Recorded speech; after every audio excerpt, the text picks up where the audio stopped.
There was a special atmosphere on Merseyside yesterday as Liverpool and Tottenham faced each other in the most crucial championship game of the day.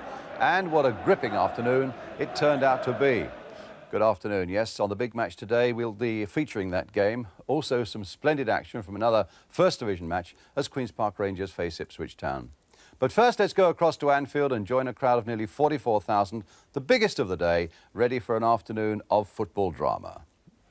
Well, there's snow on the distant hills, and indeed some 15 miles from here there was a 2-inch fall overnight. But here inside Anfield, a perfect spring afternoon and a perfect setting for such an important game. And it's indeed the most painful statistic in Tottenham's history that not since 1912 have they won here at Anfield. Well, here's the latest Spurs team to try and put that irritating fact to rest. Defender Danny Thomas comes in for his second game of the season to replace the injured Gary Stevens, with Steve Perryman moving to midfield. John Chiedozie is restored to the right wing after missing the defeat against Manchester United. Liverpool are unchanged. It's the side that beat Barnsley in the Cup last Sunday, where Ian Rush scored his splendid hat-trick, where Kenny Dalglish was at his best, and where Kevin MacDonald continued to have such an influence in midfield. The referee today is Ken Baker of Rugby. Tremendous atmosphere then at Anfield as Liverpool kick off in that red strip of theirs, attacking the goal to our right. The championship race is truly on, and here today we have two of the main contenders. In fact, it's a bad hunting ground for Tottenham. Not only are they not won here in 73 years, and their manager Peter Shreve says, well, there's no better time to beat that record, but on the last 10 league occasions the sides have met here, Liverpool have won them all. Added to which, of course, they've already knocked Spurs out of the FA Cup here this season by a 1-0. Spurs, for their part, winning 2 games in the league and in the Milk Cup by a 0-0 at White Hart Lane. Kennedy with the throw then for Liverpool.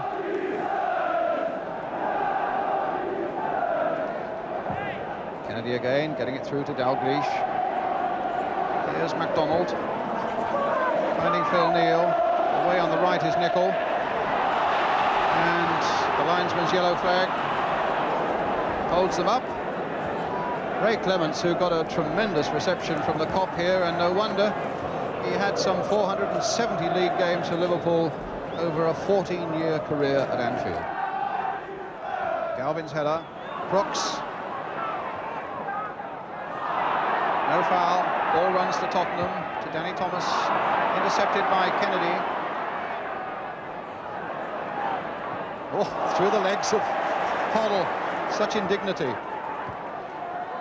Walk, played on, and it was Kennedy, in fact, who made the break after making the first move in that attack.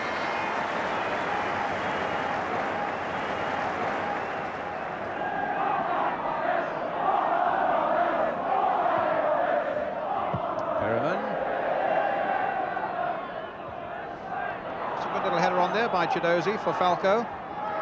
Hoddle taking it up, getting support here from Chris Hughton, but Neal and a Tottenham throw.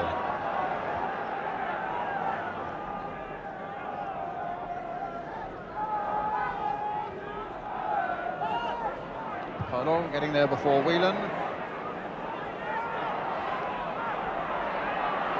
Crooks. Really lively this afternoon, bringing Chiedozie in on it now. And the cross is there towards Falco, just getting over his head. But Falco's not finished yet. And Spurs aren't finished yet as Chiedozie gets that header. And Liverpool, well, struggling to get it away, it seemed. And still struggling to get it away. Perryman finding Thomas. Hoddle once again. Held on too long, and Steve Nicol finds Alan Kennedy. Here goes Rush. Dalglish in the middle.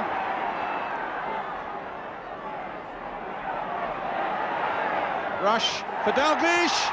Saved well by Ray Clements. Superb 1-2 between Rush and Dalglish. And Dalglish's shot in the end, pushed around for the corner by Clements. Dalglish again, hit in low, and an offside flag is up.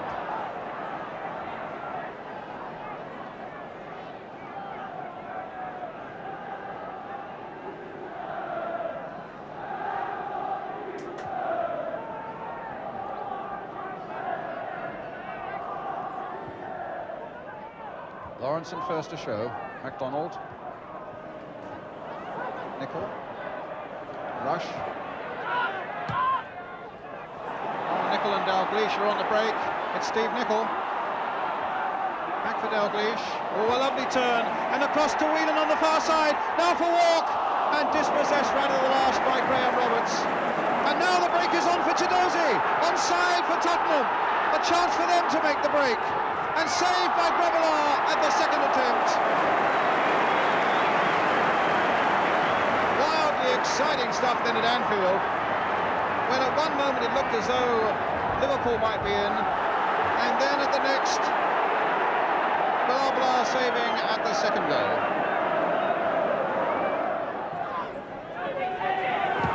Houghton playing it in. Falco. And a corner to Tottenham. Their first of the game with 20 minutes gone. Miller coming up from the back, and Roberts too. Played short to Falco. Galvin again, curling it in. Oh, and it came off the header by Crooks. And Grobbelaar saved it, but doesn't quite know how. Firmly struck header there by Garth Crooks, and whoop, it came out of Grobbelaar's arms and off his chest, and an excellent header by Crooks.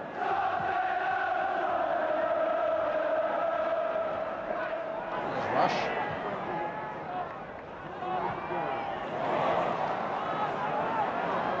Nicol. Whelan again, taking a good position on the far side, and the ball coming off Chidozie for the Liverpool corner.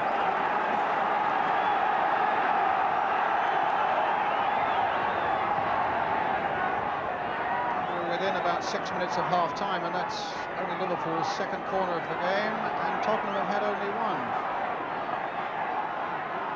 Dalglish with it, played a bit wider towards Steve Nicol, and Rush.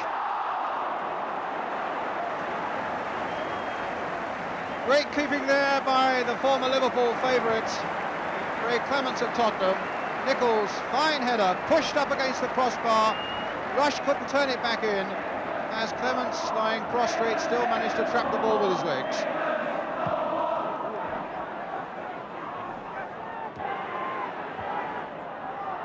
Falco, and stopped by Grobbelaar. Oh my goodness, that was a great piece of work by MacDonald. After Falco's shot, Connell playing it in, and Falco doing well here on the turn. Grobbelaar not doing particularly well there, but at least he held it out, and MacDonald doing well to get it away for Liverpool. Galvin, a big deep one towards Falco, well held that time by Bruce Grobbelaar.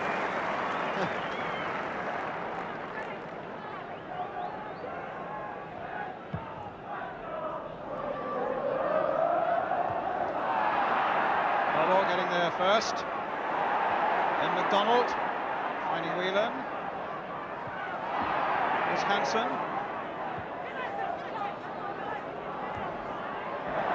Neil finding Dalglish. Played in there towards Walk. Delightful little ball played in there, and Walk couldn't quite get on the end of it.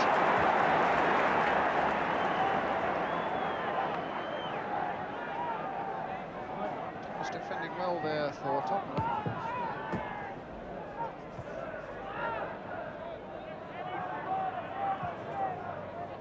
Walk again, and Rush onside.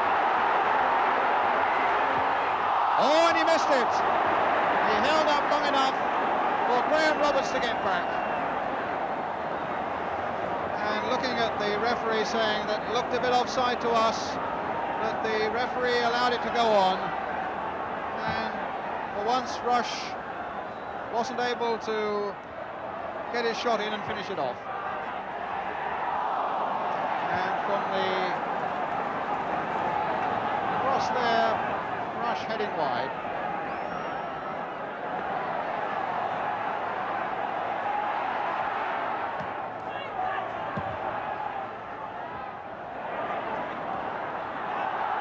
Neil, Dalglish, offside again.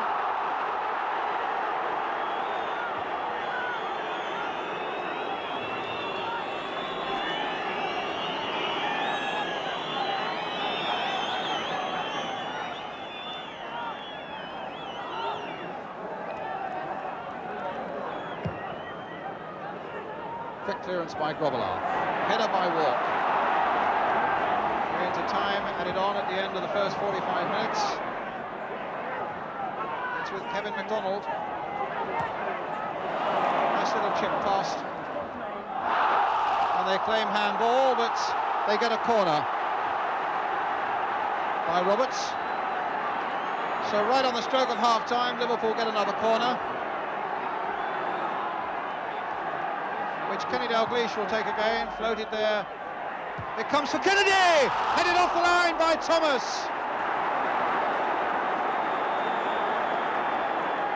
Oh, what a tremendous climax in the first half. The referee has blown the whistle for half-time.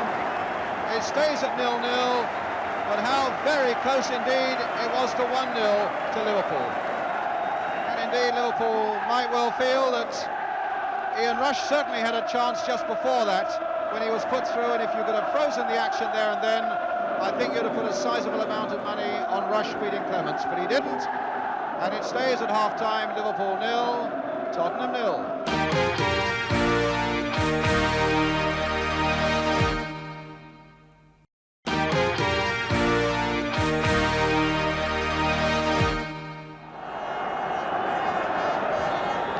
And Spurs get the second half underway, now attacking the goal to our right, of course, 0-0. Lawrenson's header.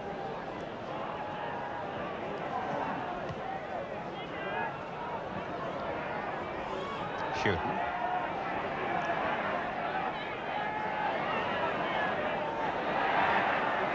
Might come for Hoddle.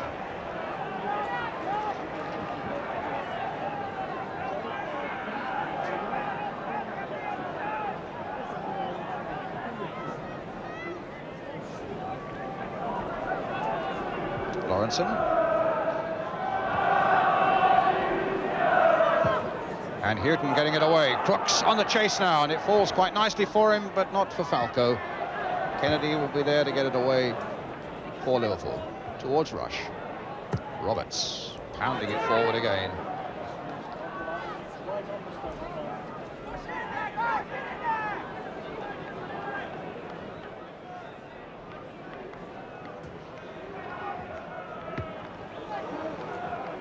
Rush.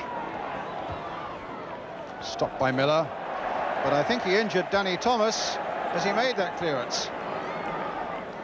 It's certainly been tough for Thomas coming in, only his second game of the season. He's deep breathing to try and get himself going again. I think he's in a fair bit of pain there, as Dalglish finds an offside Ian Rush. And for Danny Thomas, it's a slight problem at the moment. Miller collided into him, and it's a tough place to come for your second game of the season only, but that was a marvellous header off the line just before half-time that he made to deny Alan Kennedy.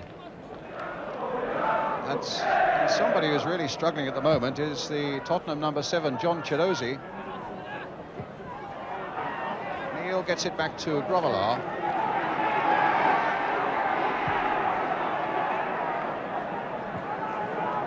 Well, Chiedozie will have to come off. He's struggling, really. There, probably, it seems, with an ankle injury. And in fact, the substitution is now going to be made as soon as the ball goes out of play. But first, Liverpool have to deal with Tony Galvin. There's a free kick. So John Chiedozie comes off. It looks, by the way he's holding, as though it's probably a groin strain. Bad news for Tottenham, that. the good news for them, of course, is that a player of Mike Hazard's calibre can take over.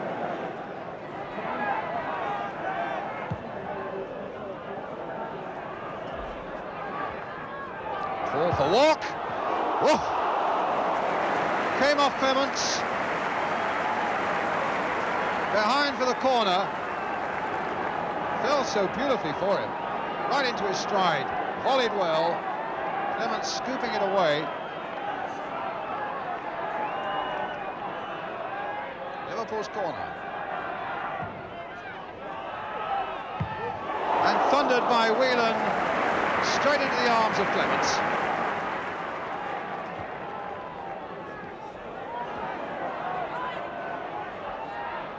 Caught it very well indeed, actually. And straight into the keeper's pouch. Kennedy. That was Chris Hughton getting it back. Kennedy letting it bounce, but it won't go out. And that was as cool as you like.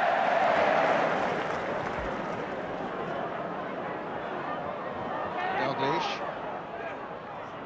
Walk. Dalglish. Lovely touch by Dalglish for Rush.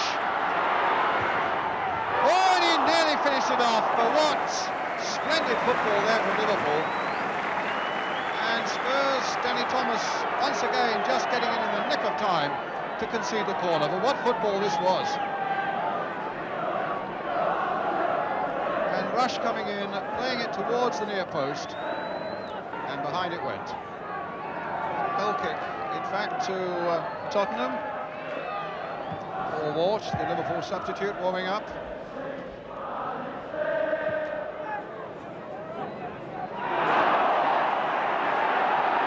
Advantage again played by the referee. I must say he's giving it every chance, Ken Baker.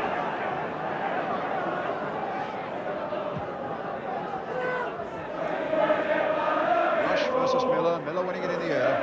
Dalglish. Strong challenging there between Dalglish and Thomas, and neither of them flinched an inch.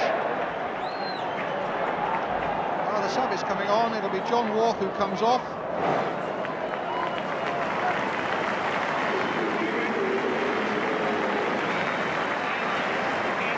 About completing his first year at Anfield since he came from Ipswich. John Walk, 19 goals in that year, and on comes Paul Walsh, who had a fine game in the European Cup some 10 days ago in Vienna when Kenny Dalglish was suspended.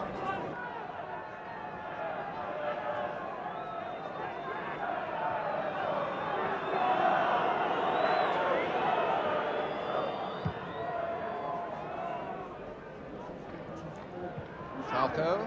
Crooks, and now Falco, but Kennedy was just there in time, but it comes for Hoddle, and now for, oh, a great save, and Crooks! Spurs go into the lead, and Garth Crooks is the scorer.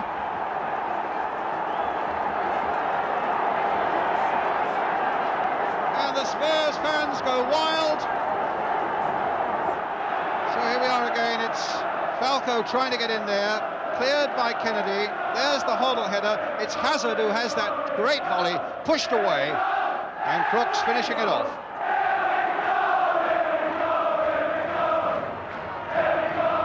Kennedy. And now Nicol.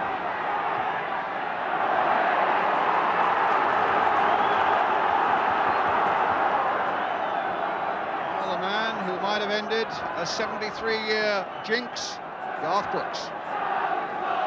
But there are still 19 minutes left.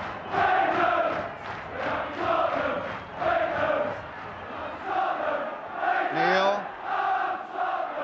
versus Hoddle, and a throw to Liverpool.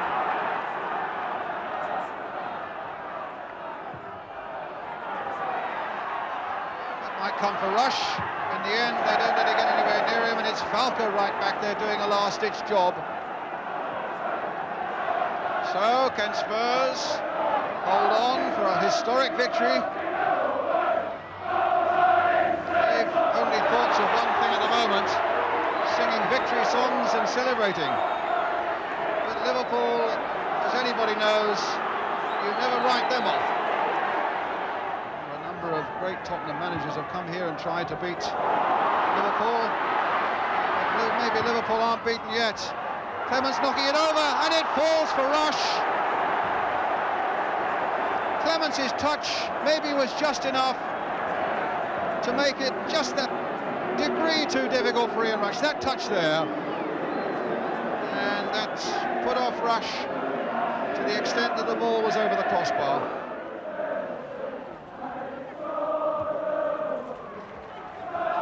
Perryman, Kennedy. Some 4 minutes left now. Dalglish turning it on for Walsh, but again Roberts is there for Tottenham. Neil trying to get things going again. Nicol for Neil. This could be more trouble now. Saved superbly by Clements. Liverpool in these last despairing minutes for them are firing everything, and Spurs are standing up and taking it. As Phil Neal fires that one in, again Clements is equal to it. Nicol with the corner for Liverpool. Towards Ronnie Whelan, out jumped by Falco, and now Hazard on the break. A long ball towards Crooks. Galvin, Perryman, and here's Grobbelaar again. The flag is up, and the Spurs bench leaning forward there. John Pratt, their former player, who's Peter Shreve's right-hand man. Peter Shreves, I think you see just behind John Pratt there. He's come down from the director's box. Nicol, Walsh.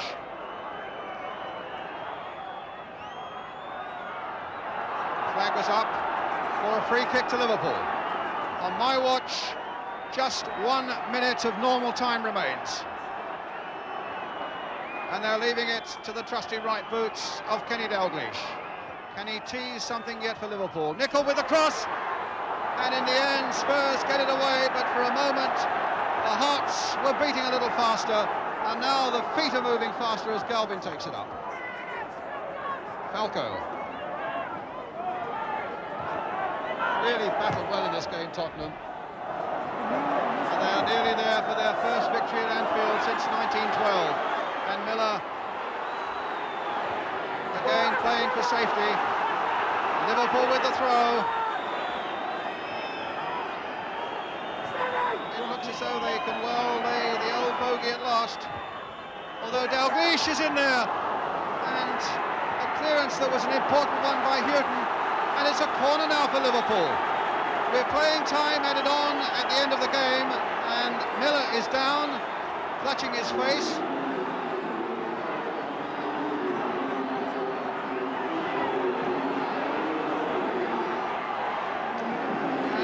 Holds up the final whistle for the moment for the Spurs fans. Miller versus Dalglish there, and it was a fairly high challenge there by Kenny Dalglish on Paul Miller, that's for sure. And I think one or two of the Spurs players were really disturbed by it, wanted to have a go back. And I noticed that Ray Clements, more than anybody else, was around the old head there. Calm down, he was saying. If we can just clear this corner, we've found ourselves with a famous victory. Dalglish with that corner. Hazard getting it away. We've had a minute of injury time. The referees looked at the watch. When you think of it, there'll be plenty of people who will never ever have seen what we've seen today. A victory for Tottenham. It's not the final whistle yet. He's really got to be an old Liverpool or a Tottenham fan to have seen what we're seeing at this moment. Spurs winning at Anfield. 73 years since they've done it. 1912 was the last time. And of course, it's also a severe blow to Liverpool's championship hopes as the final whistle goes. And you would have thought Spurs had won the cup by the look of their players. Steve Perrin, who must have been here since he made his debut in the late 1960s, almost 20 times he's played here at Anfield and never come away with a win. And the Spurs players are going across to their delirious fans in that far corner. They've all enjoyed an afternoon here that they'll remember, no doubt, for the rest of their lives. Were you at Anfield in 1985, when we won for the first time in 73 years? I was there, say, a number of disappointed Liverpool fans, and I'm delighted to say I was here too, say, the Spurs fans. Well, there's delight there. There was applause coming out of the Kop, and Garth Crooks' goal is what has brought Spurs this historic victory. And nobody have been more delighted, of course, about it than the former Liverpool star, Ray Clemence, talking now with Elton Wellesby. Ray, well done. What a tremendous match. Tottenham have waited a long time for this, haven't they? Yes, well, I don't think we could have got it as a better time. After Tuesday's result, we needed to do something here today. And the lads really pulled themselves up from Tuesday and have performed well here today, and I think we deserve what we've got, to be fair. No, what about the rumours that you were in goal for Liverpool the last time Spurs won here, 73 years ago? Well, sometimes when I play it feels like that, but I can assure you it's not true. You must have really enjoyed today's game, because you made 3 or 4 absolutely outstanding saves. Yeah, I always enjoy coming back here because the Kop and the fans here, they give me such a great reception. It's always a pleasure to come back here. And it's nice to be part of the side that's actually laid this hoodoo that's been thrown down the lad's neck for many, many years, and down my neck for 3 years anyway. But it's a great night, and I just wish the Liverpool lads now go on to win the Cup now. Well, it's a Tottenham victory that leaves them level on points with Everton. Everton have got a game in hand, but don't forget the Spurs are left with 9 games at home now, only 4 away. Of course, their away form, though, has been excellent. But with 3 points for a win, we're still in line for our most exciting championship race in years. Well, what a thrilling and historic afternoon it was. Indeed, the only worrying thing for Tottenham was the injury to John Chidozie. He's got a thigh injury, and manager Peter Shreeves says today that he needs to improve a lot for him to face Real Madrid on Wednesday. Paul Miller also got a knock on the knee right at the end there. He's more likely to be OK, apparently. And incidentally, it was such a great day for Tottenham that the players were told that they could keep their shirts as souvenirs. A nice touch.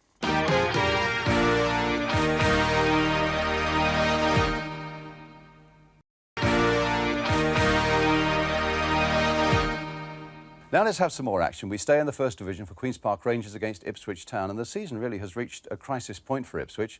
Their cup runs are over, knocked out of the Milk Cup in the semis by Norwich, and in the 6th round of the FA Cup by Everton, and they now find themselves in the bottom 3 with games in hand. So a critical match at Loftus Road, and our commentator there, Martin Tyler. Russell Osman must be hoping for a change of fortune after conceding the penalty which knocked Ipswich out of the FA Cup on Wednesday and being sent off here in their Milk Cup win back in January. Ipswich today are without 5 first-choice players, so Mark Grew continues in goal, Frank Yallop at right back, and in midfield Tommy Parkin starts a senior game for the first time this season. For Queen's Park Rangers, Terry Fenwick, Michael Robinson and Wayne Faraday have all been past fit. John Byrne is dropped down to substitute in a reshuffle which sees the return of Gary Chivers. And caretaker manager Frank Sibley has kept away from his team today. He's suffering with the flu. The referee is Karen Barrett from Coventry. And we pick up the action in the first half. Butcher. Sunderland was up a little early. Here's Parkin. Osman. And Fenwick has the back pedal. Gates. And he got the better of Fenwick a second time. And Hucker certainly the busier goalkeeper in the opening 10 minutes.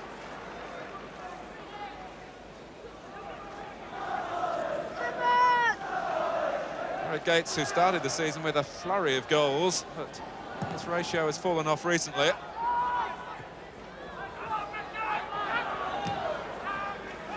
Gates. Here's Dawes. Fillery. Gregory making a purposeful break through the middle, and Faraday! Yes!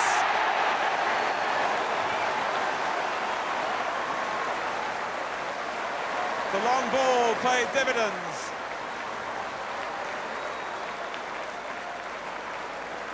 It came from Fillery, and Gregory caused plenty of confusion with his run, and it just ran on through to Faraday. One touch to control, and the second to loop it over Grew. And Queen's Park Rangers take the lead in the 12th minute. And Wayne Faraday has made a happy switch from a defensive role to a forward role from midfield.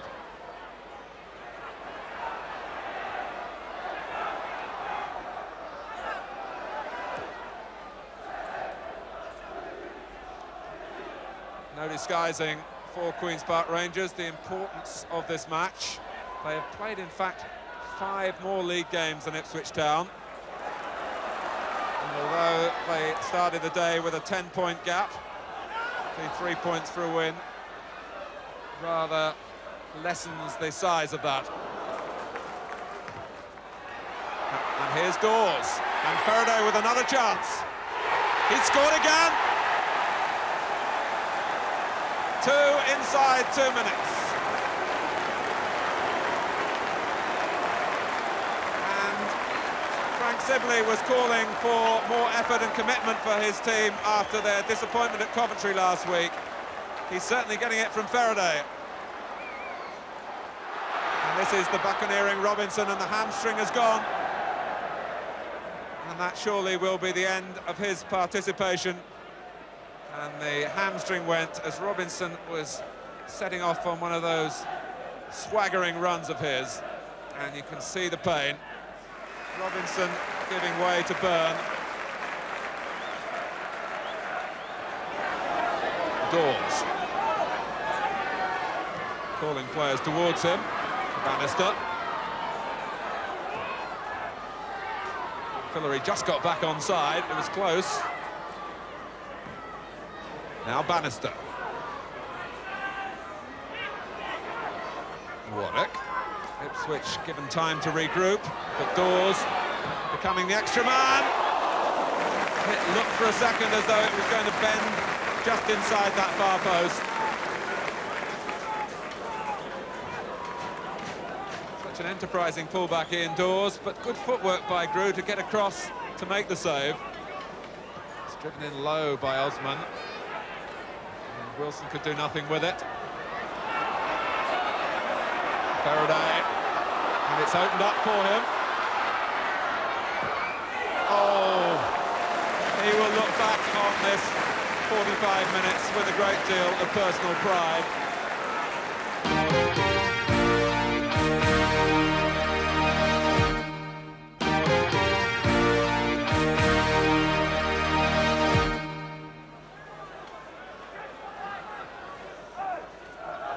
Here's Dazelle.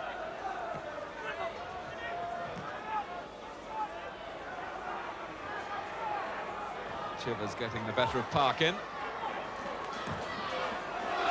And this is Byrne against Cranston. There's no other cover, and Byrne has beaten him. But couldn't find the net, even though he beat the goalkeeper as well. John Byrne finding himself one-on-one against Ian Cranston. He overcame that obstacle, but then just dragged the shot wide. Butcher. Fillery. Here's Sunderland, and suddenly it's Ipswich with numbers forward. Parkin. Away by Fenwick, and Zondervan had to check, which allowed Faraday in behind him.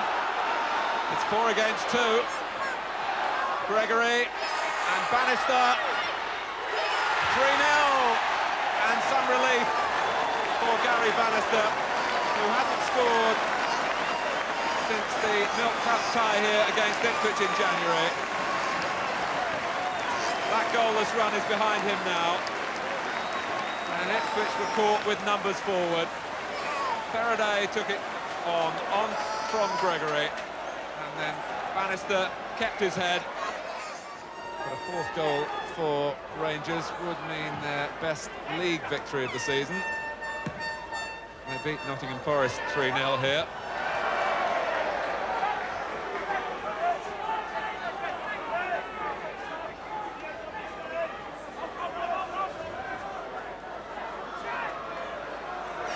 Chivers. away by Fillery. Can only be consolation now for Ipswich as Yallop, in fact, can't plant a pass of any meaning.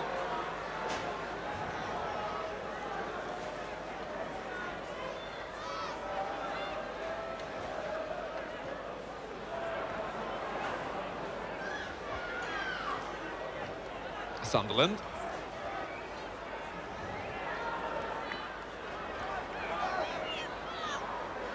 And Warwick, again the decisive contribution.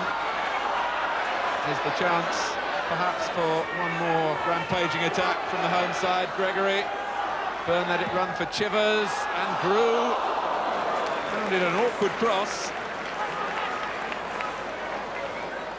Chivers was clearly trying to plant it at the feet of incoming teammates. And Mark Grew backpedaling, and it's skidding beyond the far post. Well, a 3-0 defeat that leaves Ipswich with problems now. One off the bottom, games in hand, of course, but notice how they are now 6 points adrift from the fourth club. As you know, the bottom three go down. The QPR manager, Frank Sibley, was taken to hospital actually yesterday. Today, the news is that he's got a flu virus. I'm glad to say he's feeling much better. Well, that's it for this week. No prizes, of course, for guessing what our closing action today will be. We saw a little bit of football history at Liverpool yesterday when Spurs finally laid to rest one of the oldest ghosts in football. Back in 1912, they last won at Anfield, as the Daily Mirror reported that day, and put up a capital performance, it seems. I'm tempted to ask if anybody watching now was actually there 73 years ago. Well, Spurs made bigger headlines today thanks to that telling strike by Garth Crooks, and who knows, it might lead to even bigger championship headlines in the next couple of months. Good afternoon. Falco, Crooks, and now Falco, but Kennedy was just there in time, but it comes for Hoddle, and now for, oh, a great save, and Crooks! Spurs go into the lead.